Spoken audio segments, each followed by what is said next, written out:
And here we are. So we're back with the BCB podcast, everybody. You know what time it is. This is Aaron Washington, your host, of coming back at you guys as we enter towards the midpoint in the NBA season, and there's a whole lot to discuss. I mean, we're getting towards trade season. The buyout season is around the corner, the All-Star game. So that's usually what's dominating the headlines here, and that's what most people are talking about. But what I wanted to do on this episode is give you guys a little bit of a different look at what's going on in the NBA. Every season, there are teams that outperform expectations, and there are teams that are maybe a little bit farther behind, and they're trying to develop their young players. But sometimes there are teams that strike that balance very well, and it's very interesting to kind of check out their situations and how they're exactly going about that. So what I wanted to do here on this podcast is bring in Joe Molinax. He is quite the expert on the Memphis Grizzlies. He is the site manager of SB Nation's Grizzly Bear Blues. He is the host of the Grizzly Bear Blues Live on the SB Nation podcast network.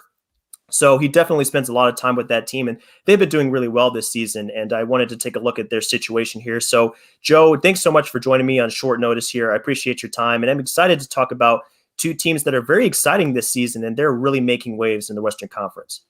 Yeah, happy to be here. I've watched the Grizzlies, all through the grit and grind era. I've had an opportunity to see this transition into, whatever this John Morant-led team is going to be known for. And, obviously I have a little bit of experience with the Spurs just because of the rivalry there. So, Sure. Grizzlies are my forte, but I'm excited to talk with you. I appreciate you having me. Anytime, Joe. So before we get into those two teams here, I wanted to shout out a few sponsors that we have here at Unwrapped Sports. They really help us kind of keep the content going, and we have a really good partnership going. So who I wanted to shout out first, of course, is teespring.com/store/unwrapped is that link at the bottom. We have some t-shirts here available. Business casual basketball, I have one I'm wearing right now, are available at the store. I have stickers as well for you guys to check out. So be sure to check out that link here at the bottom. And all the podcast networks have apparel for you guys to check out, some products available to buy. So give that a look if you want to support your favorite podcast and kind of keep that train going. Also, we have a Patreon program available at Unwrapped Sports. That link is down at the bottom as well. It's a VIP program that gives people the opportunity to be entered in raffles and get some exclusive content from Unwrapped. So give that a look as well. If you're really loving our content and you want to see more of that, that's going to be available using that link down there at the ticker down there. Also, mybookie.ag is available here if you guys want to get into the betting game. USN 100 is going to be that code you want to use if you want to double your deposit and really get going on the betting game as the NBA season is in full swing. So that's also available down there at the bottom. And then lastly, RX Hemp is also someone that we rely upon very heavily for some of the sports products. And they do a really good job of offering a special recovery cream that's used to get people back in shape and ready to go play basketball or workout or whatever the case may be. So RX Hemp-USN is that code you want to use for 10% off your entire order and to get going on that front. So now that that's addressed here, Joe, why don't we start looking here at the San Antonio Spurs? I mean, that's a divisional rival of the Memphis Grizzlies, and you guys have seen a lot of them, a lot of really great playoff battles in the past and a lot of great regular season matchups. And what really strikes me about them is how well some of their younger players have been performing. Like Keldon Johnson is now been looking at here recently. DeJounte Murray has really taken strides in his game, especially since he had a really devastating ACL injury not too long ago. He's really looked like he is just getting into peak form here, looking really good. And I mean, they right now, as of this recording, they sit at 6th in the Western Conference at a record of 16-11. Unfortunately, they've had some games postponed here due to health and safety precautions, so we won't be seeing them for probably another several days here. But their last contest went really well against the Hornets, and they're looking at a record or offensive rating here of 21st, and they're 8th in defense. So after last season looking like they were kind of shifting gears towards offense, they're getting kind of back to their roots here. Like Greg Popovich teams have really been known for just getting in and just digging in their heels on defense and really doing a good job of preventing that team from getting easy scores. And their guys have been doing a great job of that. And when you have a guy like DeJounte Murray kind of leading the charge there at the point of attack, you're going to be in good shape. Gets a lot of steals, has a great wingspan, has really good physical tools, and he kind of leads the charge there. So I'm really impressed with what they're doing so far. So anybody in particular for you, Joe, that stood out to you for the Spurs here so far and who's really taking some strides forward? I'm looking at young players in particular, but I mean, we can look at the veterans. I mean, whoever catches your eye there, man, what's striking for you so far? Well, I appreciate you saying veterans, because to me it starts with Greg Popovich still.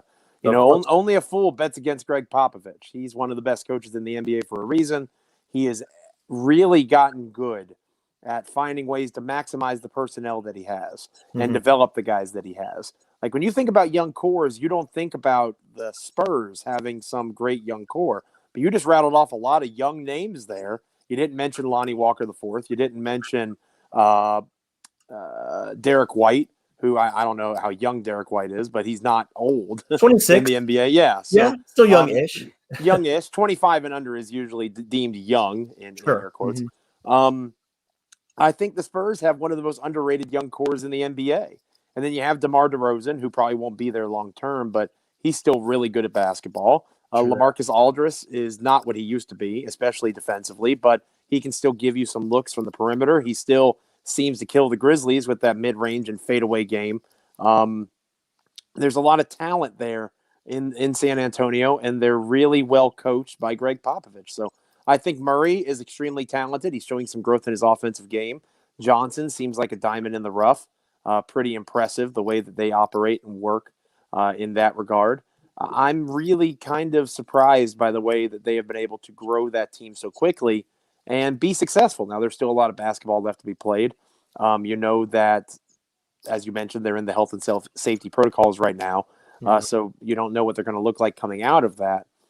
But I do believe that the Spurs are a team that is kind of like Memphis in that you think they're rebuilding, kind of, sort of, but not really. And they're, like you said, they're the 6th seed in the West. And outside of, the Clippers and the Lakers, the Nuggets have kind of struggled to start the season. The Jazz are the best team in the NBA right now, but it's hard to take them too seriously beyond their regular season record, which maybe is a mistake. They've looked great in a lot of the games they've played, of course, but the playoffs are a different animal. And Greg Popovich is somebody, like I said, you don't bet against him. So I think that there's somebody that figures to be in that playoff mix, and I could see them really being able to take a Murray, to take a Lonnie Walker, to take a Johnson, and really find ways to continue to grow and develop those guys within the way that Spurs basketball is played, and just continue to keep that train rolling. They missed the playoffs for the first time in 20-plus years last year. It looks like that streak's going to restart this season, and that's a testament to me. It starts with the coach. Absolutely. It's a top-down structure. You have to have first the management in place, the coaching, and then it kind of dwindles on from there. The emphasis and what exactly what they prioritize, it falls all the way through the organization. So you're absolutely right, Joe. Popovich is one of those timeless guys. It doesn't matter who he has at his arsenal. It can be the big three of the old with Duncan, Manu, and Tony Parker. Right. It can be a young roster with Lonnie Walker. These guys leading the charge. It doesn't matter who is a part of this team. The culture, the whole what they're emphasizing doesn't change from season to season. And it definitely was disappointing to see them on the outside of the playoff race. Definitely something that we're not accustomed to. Most of our lives, they've been in the playoffs, which is really just incredible and a testament to that organization. But, this is a new era for them, and they're transitioning into that very well. They keep somewhat of a structure going starting with the veterans, with Aldridge still being there and DeMar DeRozan. Many people were saying like they're going to be moved on this season, they're going to be traded. But I think the Spurs know that when bringing along young players, it helps to have the vets in front of them to kind of set the example. And these guys go about their business. I mean, LA and DeRozan are some of the most professional guys you'll see in the league. They just go about their business. They fill their role to a T, and they're really good at that. So that's probably why we're seeing these young guys develop so quickly. And somebody I really wanted to take a look at here is Keldon Johnson in particular. Definitely a name that not many of us had really kind of talked about before the season, but he's taking a huge jump. And I mean, this is a guy that's still, very young here. I mean, he's only, 21 years old. So, I mean, a guy that's that young and still kind of trying to find his way in the league is really impressive.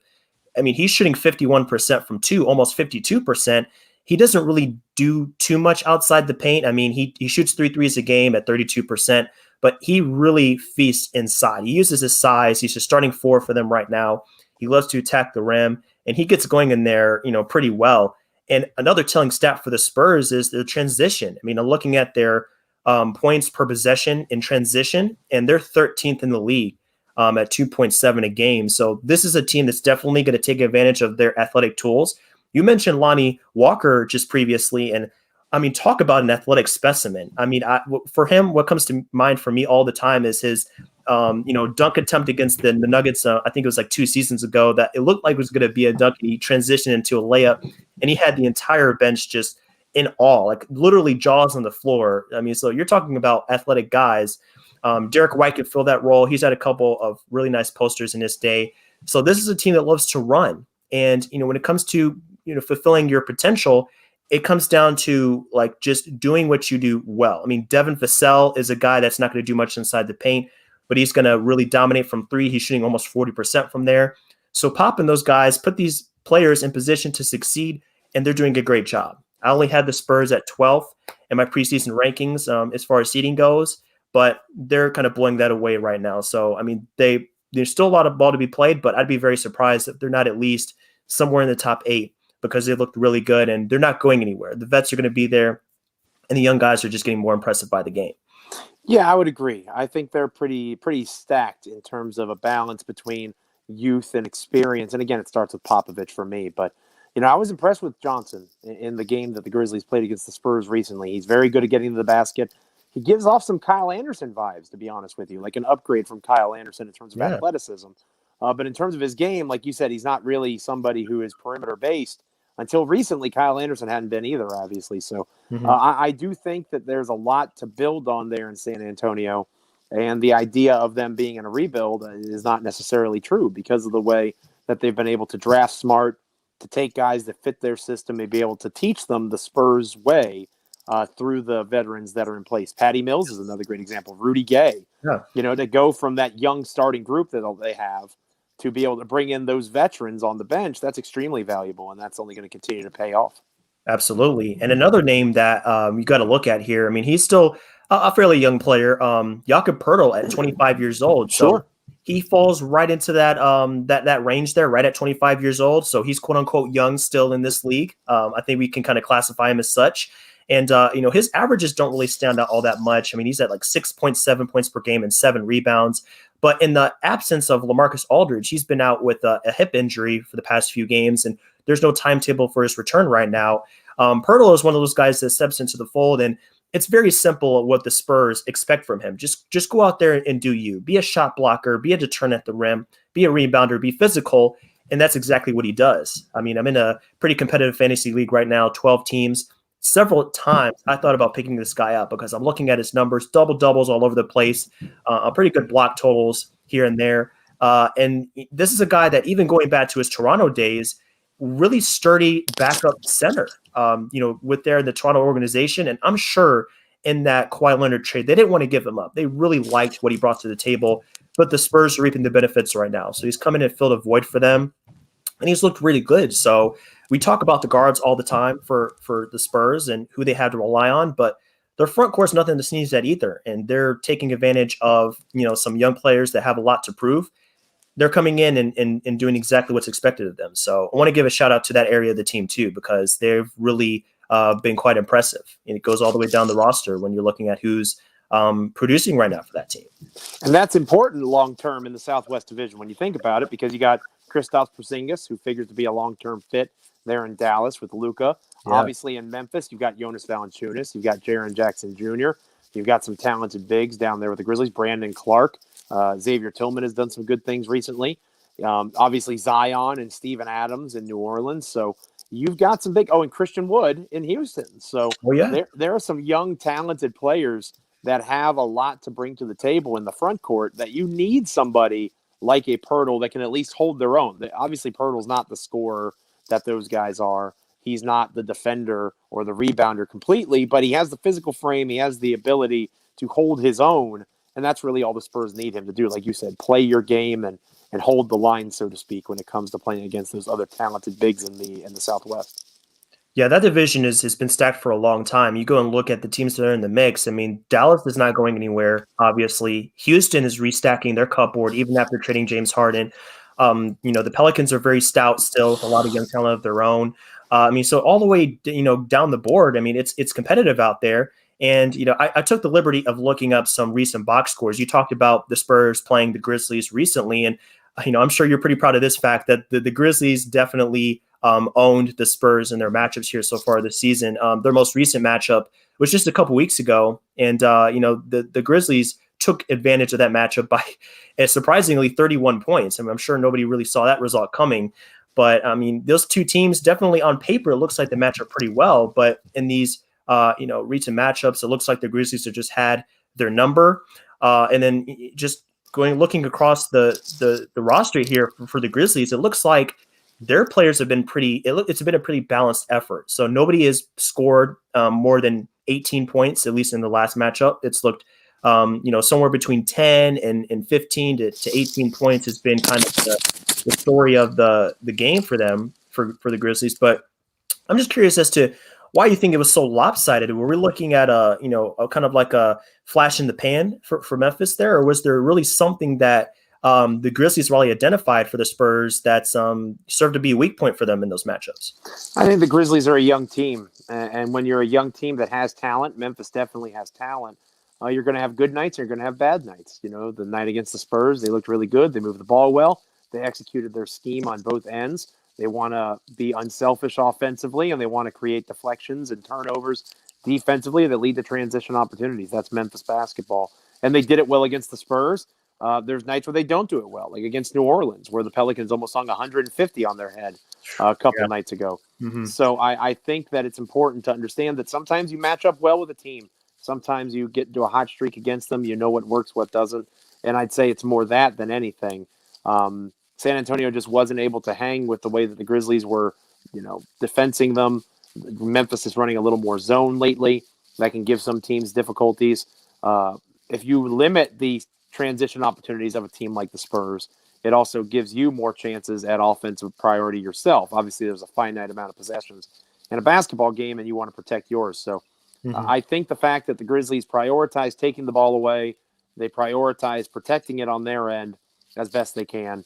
They prioritize getting out and running, but they also want to be creative, not just for themselves, but for others in their half-court sets. All that adds up, and I think especially when you're young, some nights you're doing it better than others, and so far this season, the Spurs have been on the negative end of that when it comes to Memphis. You said it, and the Spurs are definitely a team that are, they're pretty impressive when you're looking at their transition opportunities, you look at their athleticism. It's an area of strength for them. But as we transition to Memphis, they do that even better. You just pointed out the fact that they love to kind of just get in the passing lanes, create extra opportunities, extra possessions through turnovers, and they do that so well. They're in the top 10 when you're looking at their transition points per possession, off of steals, off live rebounds. In those stats, they rank 4th, 6th, and 7th, respectively. So, Memphis is devastating when it comes to how they approach offense from the perspective of easy opportunities. They have so much talent when it comes to athleticism, when it comes to just being active.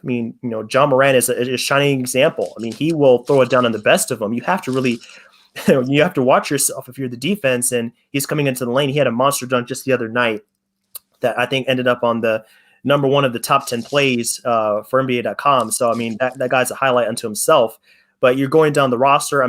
Look, you can kind of put Kyle Anderson to the side for a minute. We're looking at the quickest, most athletic players. Right. But he can make things happen because he's just so smart, and he has the passing chops to give other people the runway and the opportunity to make things happen. But after that, DeAnthony Melton is definitely an athletic specimen. Dylan Brooks is underrated. A lot of people see him as just a sharpshooter, and that's all he is. But he's not afraid to throw down dunks himself. So across the roster, they have the pieces to make this happen. And I can't wait to see Jaren Jackson Jr. back in the fold. He's one of the premier young players in our league, and he hasn't had a lot of opportunities lately, but he's going to make things happen as well when you're talking about transition opportunities. So I'm very impressed to see what Memphis has done so far, and I think that's kind of fueling their success so far. They're 500, so they're not setting the world on fire, but I think we just have to look at what they've dealt with as far as injuries. Justice Winslow, Jaren Jackson. They've been in healthy safety protocols. Valanciunas missed several games. John Morant missed a few weeks. So very impressive when you consider how many games they've missed to injury so far. And they're going to be in the mix for the playoffs, no question, because they have all that talent, and they're very well coached as well, similar to San Antonio. Well, it's a next man up mentality for them, and one of the positives of this pandemic has been I live in the Washington, D.C. area now. I lived in Memphis for a few years, and that's how I came across the Grizzlies. I'm able to do media again. So I'm able to sit on press conferences, listen to Coach Jenkins and the players talk about the Grizzlies standard. And that is definitely something that they hold true. The idea that it's not just Ja, it's not just Jaren. When the Grizzlies win, oftentimes they have 5, 6, 7 guys in double figure scoring. They spread the love. Grayson Allen has been a revelation the last week or two. He scored 22 points in their win against the Thunder on Wednesday night, 6 for 9 from 3. Grayson's been doing really well. Desmond Bane has not been with the team in the last week due to a death in the family, but he has been one of the best three-point shooters in the entire NBA this season, not just for rookies, for the entire NBA. So the Grizzlies have a lot of depth. When everybody is healthy, you have to figure out who's going to sit. And you look at this roster, and like Gorgie Dieng can't crack the rotation right now. That's partially because they're developing younger bigs. But Dieng's not a bad basketball player. And once Justice comes back, once Jaren comes back, once Melton comes back, who's going to sit? Desmond Bane or Grayson Allen, right? Who's going to sit? Are you going to take minutes from Dylan Brooks, who is a defensive stalwart on the team?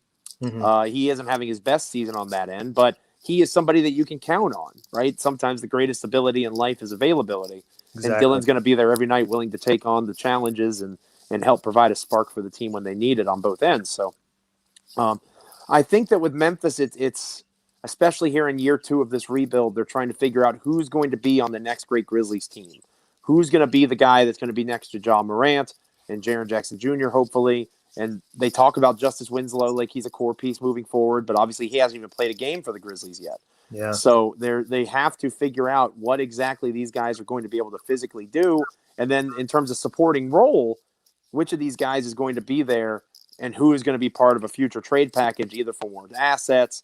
Maybe they try to take a swing for the fence for one of these wings that might be available. There's lots of different ways that they can handle this, but it's because of the Grizzlies front office that they have this flexibility. If they win, that's great. If they lose, that's okay too. Imagine adding another piece of lottery talent to this already young and talented team. That's possible. So it's something that it really does bear monitoring how Memphis, especially going into this offseason. I don't anticipate them being super active at the trade deadline for the simple fact of what we've been talking about. They've been so banged up, they have no idea what their team is. They haven't seen Jaren Jackson Jr. this season.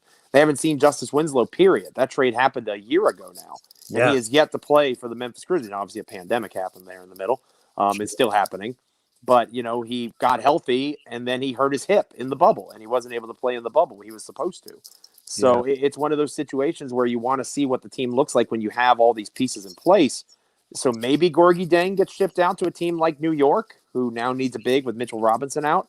I could see something like that happening, and maybe the Knicks send Frank. I always butcher his last name, so I'm just going to call him Frank.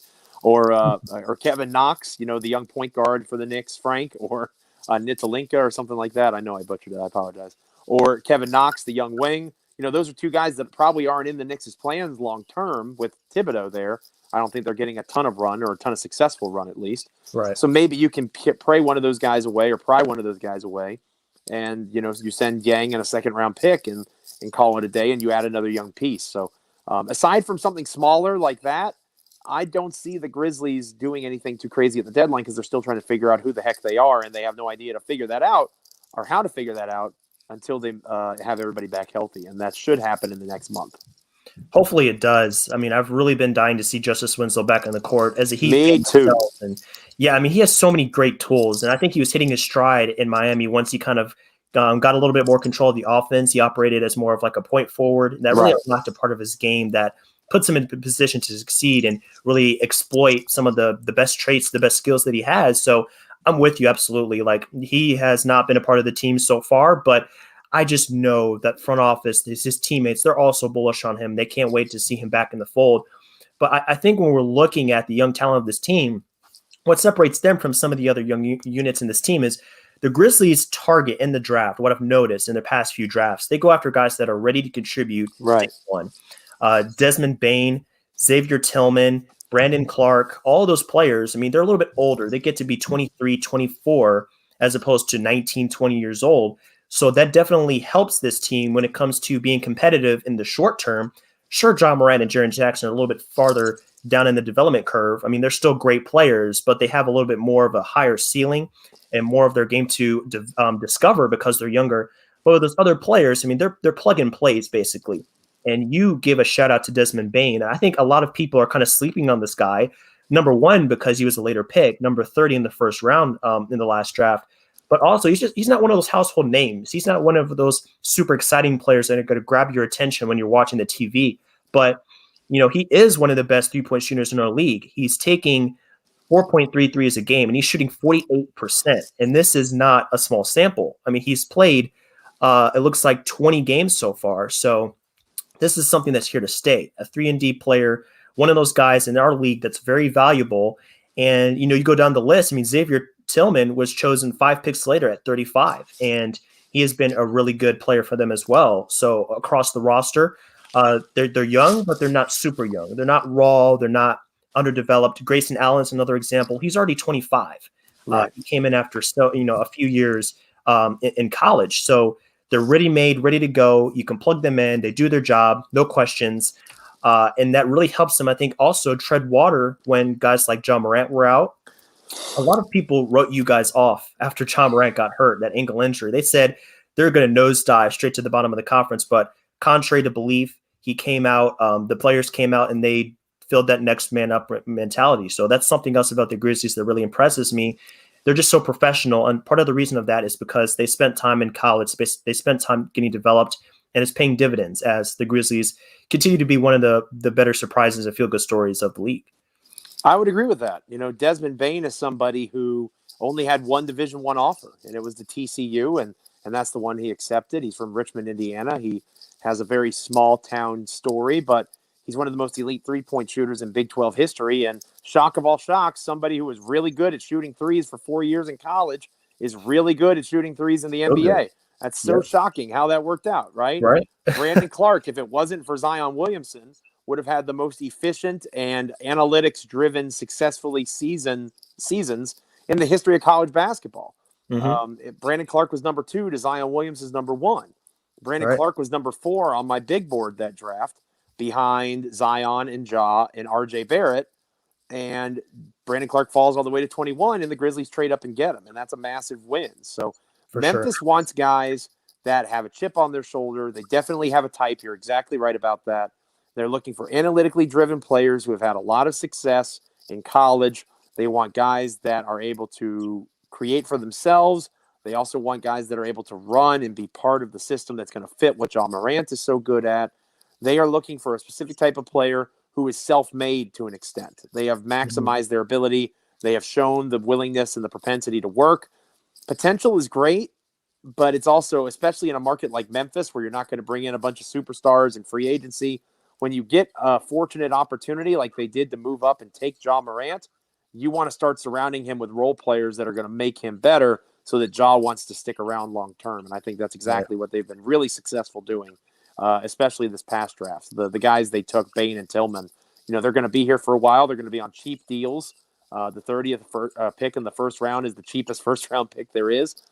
So they're money conscious. They understand how the team's going to be successful long term.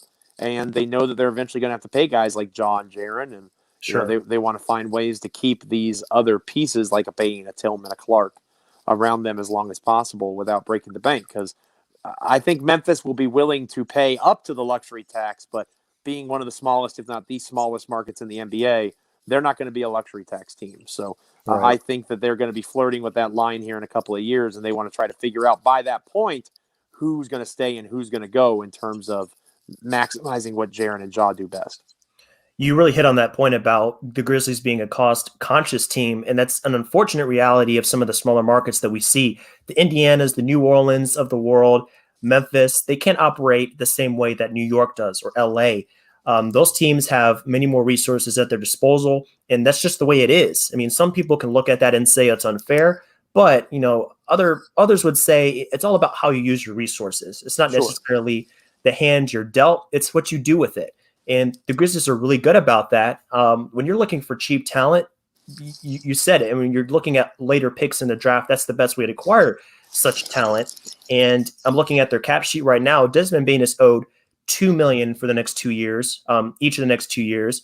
John Conchar is at $2 million. Grayson Allen is at $4 million for next season. Only 2.5 this season. Brandon Clark 2.6 and then 2.7, Right. and then you kind of go up from there. But essentially, yeah, you're getting really good production relative to what they're being paid, and that's kind of what comes into play when you're looking at the potential, things like that. And that's what the NBA is driven on right now. It's all about who's going to be the star in a few years, who is going to develop. And sometimes that's overrated. Sometimes teams get blinded by that, and it causes them to choose players that have obvious holes in their game that are sometimes never addressed. So the Grizzlies see guys that are a little bit closer to a complete product, but what they bring to the table is a very solid, concrete player that you can throw into any kind of lineup. It's very versatile. It's very valuable. And it really pays dividends when you're looking at being a competitive team and you're trying to straddle the line. So it's a really good balance. You can have your John Morants, you can have Jaren Jacksons, but you can have Desmond Banes and guys like that on the bottom end. And in the middle, you have guys like D'Anthony Melton, Kyle Anderson, who we talked about a little bit earlier, that can help fill the void in the middle. Justice Winslow, that are kind of in between that line of being like the lower upside players and then the stars that kind of fill the area in between. So I really love the structure that Memphis has, and they really take advantage of the resources quite well, because as we've seen, you have to be more disciplined when you're operating under more of a hard cap than other teams that are more extravagant in their spending, like some of the big markets we see. I mean, Gorgui Dieng is the highest paid player on the Grizzlies this season. That's true. You have the cap sheet in front of you. It's right there. Yep. Gorgui Dieng is the highest paid player. So they're very cap conscious. Every contract they sign, John Conchar, Xavier Tillman, they bring back D'Anthony Melton on one of the most cost-effective contracts in the NBA. John Hollinger of The Athletic said that according to his metrics, Melton's worth $15 million a year, and they got him for essentially the mid-level exception, around $9 million a year, and it's a descending contract. So this year is the most expensive year of it, and most of their deals are like that. Jonas Valanciunas is a descending year deal. Dylan Brooks's extension goes up 1 year and then it goes down another year. So they are very aware of their cap sheet. I would argue they have the best cap sheet in the NBA. It's not like they have oodles and oodles of cap space, but they're also not in a place that they are limited to by their situation. They can literally do whatever they want. If they wanted to go and offer 5 first-round picks for Bradley Beal, they could. I don't think they're going to. I'm just saying they physically could do that. Sure. If they wanted to ship out Jonas Valanciunas and Grayson Allen and a couple of firsts and bring back Zach LaVine from Chicago or something like that, they could. They have that opportunity. I don't think they will for the reasons I talked about earlier. But the fact that they've signed the deals they've signed, they've made the deals they've done in trades, they are one of the most malleable franchises in the NBA in that they can go any direction they want, but they're very clearly going into a future-focused direction. And if they're good this year, like I said earlier, that's awesome. They can make the playoffs.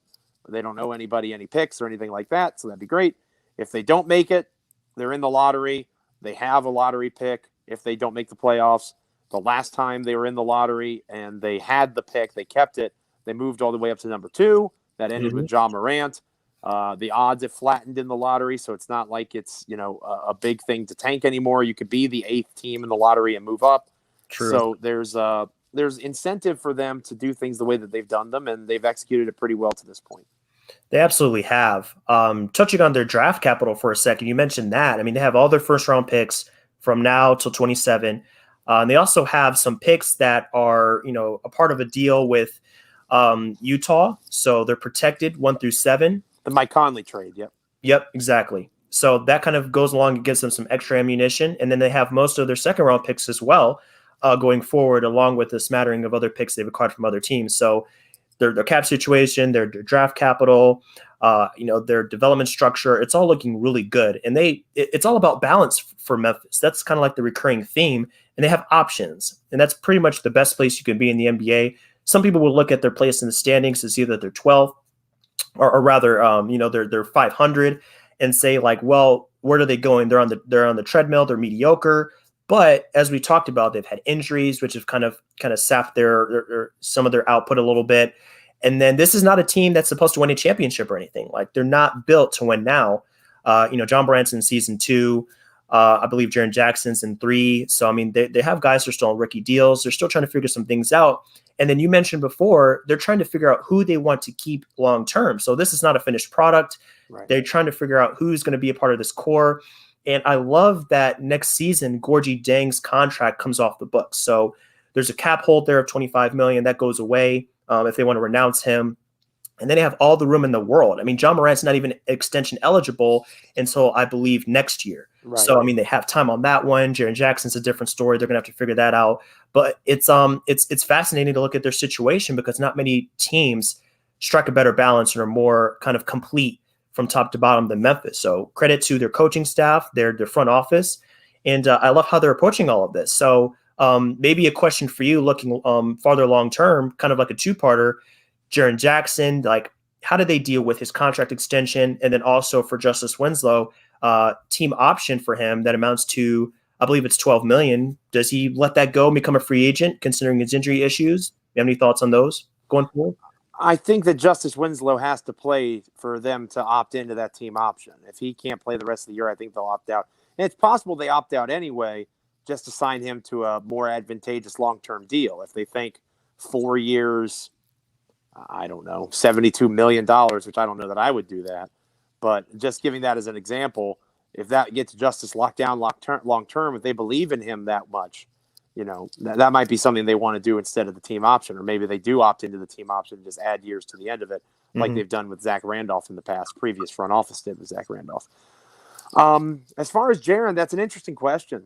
There was a time that we thought, especially in the bubble before he got hurt, that we thought that Jaren might be a guy who asks for the max in his rookie extension. On the flip side, now that he's been hurt and he has had multiple injury issues, that's an interesting proposition. Do they max him now? I don't know they want to. Does he sign a deal now that isn't for the max? I don't know that he wants to do that. He liked a tweet on Twitter recently that he wants to go to or somebody said come to Boston, which is the dumbest thing to be angry. Well, it's dumb to be angry about. Like, there's a bunch of Grizzlies fans that, if he doesn't want to be here, then don't be here. Like, come on, man. It's social media. There's plenty of people that do all sorts of dumb things on social media and no one bats an eye. So very true. I think that with Jaren, he's going to be here. He's too talented. He's too young. He's the same age as John Morant, even though he's been in the league a year longer. It just makes too much sense, their games together, and they have a good chemistry. So I think Jaren will be here. I think Ja will be here long-term too, obviously. That's one of the benefits of using the draft. You have restricted free agency. Unless things completely go to hell, the team's going to keep that guy the next 4 years or whatever, even if they sign another offer sheet. So it's going to be an opportunity for Jaren. I think the Grizzlies will likely want to get a long-term extension done, but I don't think it'll be for the max. And Jaren may not want to sign that. He might want to bet on himself and see if he can hit the restricted free agency market and make the Grizzlies pay up. So that'll be an interesting storyline to watch play out as the season plays out here going into the second half.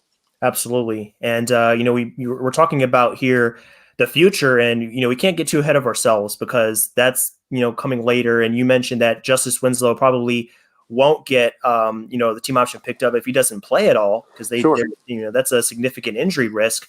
So what it comes down to now is we've looked at where they've come from. We looked at what the season looks like for them so far, but now we're almost into the second half. I mean, we played 20 plus games. We're getting an idea of what this team looks like for this season. They're firmly in the mix. I mean, they're going to be at least in the play-in, most likely, unless things just kind of go haywire.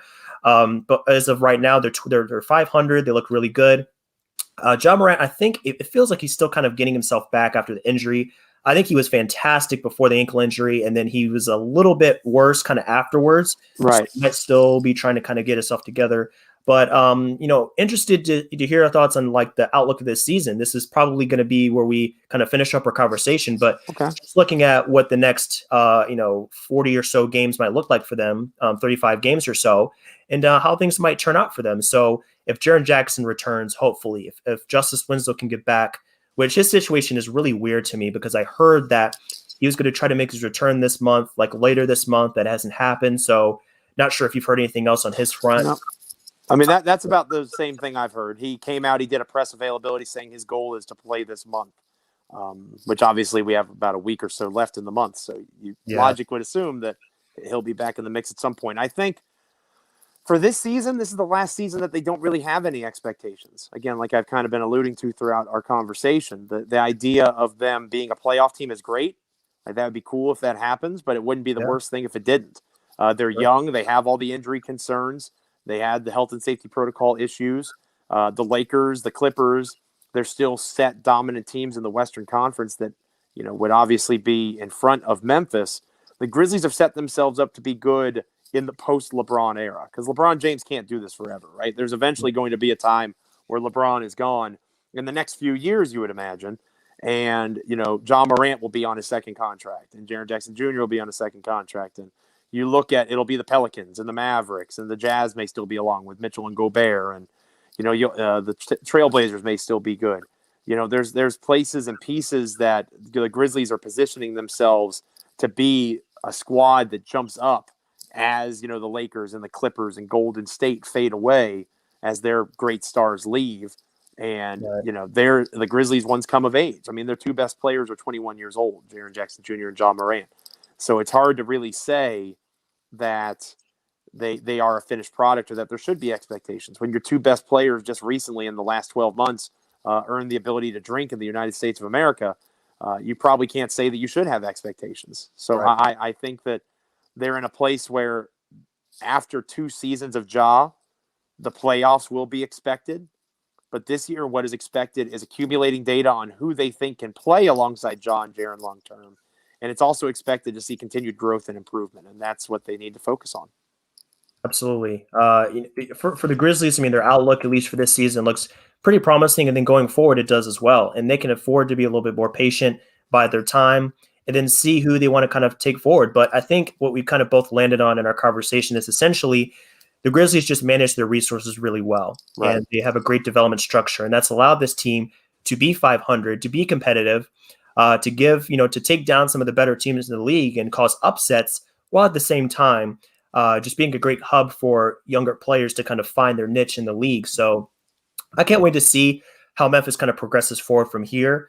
I'll throw out this nice little tidbit here at the end. I'm a Miami Heat fan first and foremost, but in the past, I would consider myself, if I had to pick a number 2, would definitely be Memphis. Like I always took notice of how they conducted themselves. The grit and grind era was just, I think, a beauty to me. I love defense. I love the grit. I love that determination that team showed. And, they're kind of, tugging at my heartstrings again as we get into this next era of Grizzlies basketball. So really impressed with what they've done so far. And I can't wait to see how the season unfolds. I'm not sure what their schedule difficulty looks like going forward. But, I mean, if they're somewhere near full strength, they should be able to at least kind of maintain this pace, maybe 500 pace, maybe a little bit better, and kind of find themselves in a position where they might get into the playoffs. So it might be another playing situation. Hopefully this time can go a little bit better than last season, playing Portland for that last spot. But no matter what they're looking at towards the end of the season, it's going to be a success. They develop players. That's probably their number one priority. They've done that very well. So hats off to that organization. I'd agree. They're a lot of fun to watch. They're a lot of fun to follow. They made Memphis home for me when I lived there for a few years, and they're the reason I still do this all these years later after leaving Memphis. They've done a good job rebuilding in the wake of grit and grind, and it's possible they'll strike lightning in a bottle twice. What made grit and grind so special was it was organic. It wasn't forced. That grit and grind wasn't created by the organization. It wasn't some ticket sales plan. It came from Tony Allen. It came from an organic, real place. And I think John Morant is a solid catalyst to maybe do that again. And if you're able to get something that special twice in a 15-year, 20-year time period, you're doing something right as an organization. So Memphis is a special city. The Grizzlies are a special team. And I just wish more people knew about it. So I'm glad to hear that you're a big fan. Not too many Memphis Grizzlies fans out there. Hopefully we can keep growing that moving forward. True. Joe, you convinced me to take my next outing, my next vacation in Memphis. It's only about it's beautiful. You'll love it. So I'll be up there in short order. It's definitely on the to-do list for me. Central Barbecue. Make sure you hit up Central Barbecue. Will do. Sounds like a good plan, man. But Joe, this is going to bring us to the end of our conversation this evening. Thanks so much for joining me once again. Your content at Grizzlies Bear Blues is awesome. Keep doing what you're doing. Fantastic content out there for Grizzlies fans and just anybody in general that's looking for some quality NBA content. With that being said, where can the listeners or watchers find you online if they're looking for your social media or some of your work out there? Sure. You can follow me on Twitter at Joe Mullinax, my name, at Joe Mullinax. You can follow our blog, SB Nation, SB Nation's Grizzly Bear Blues, at SBN Grizzlies. I've been fortunate to be the site manager there now for 5 years, and we've grown a good bit in my tenure, and it's only continuing to get bigger and better. You can follow our podcast network. You can subscribe on Apple Podcasts, Google Podcasts, Stitcher, Spotify, iHeart. However you can get a podcast, you can get one of our 4 podcasts that we do over at GBB. So we've really built a nice little corner of the internet for us with the Grizzlies. And again, follow us there at SBN Grizzlies or me at Joe Mullinax, and make the Grizzlies a part of your NBA experience. They're worth it. Absolutely. I second that. Definitely got to get in that content, guys. You won't regret it. For business casual basketball, if you want to follow our content on our website, that's going to be bcbasketball.info. And then BC Basketball 2 is our handle on Twitter and Instagram. We have more content going up on there all the time, so be sure to check us out over on social. With that being said, thanks so much, everybody, for joining us. Enjoy the rest of your day. Enjoy this NBA season, and we'll be back in short order covering more of the NBA at large and some of the great teams that we have in this league to watch on a daily basis. So take care, everybody, and we'll see you back here real soon.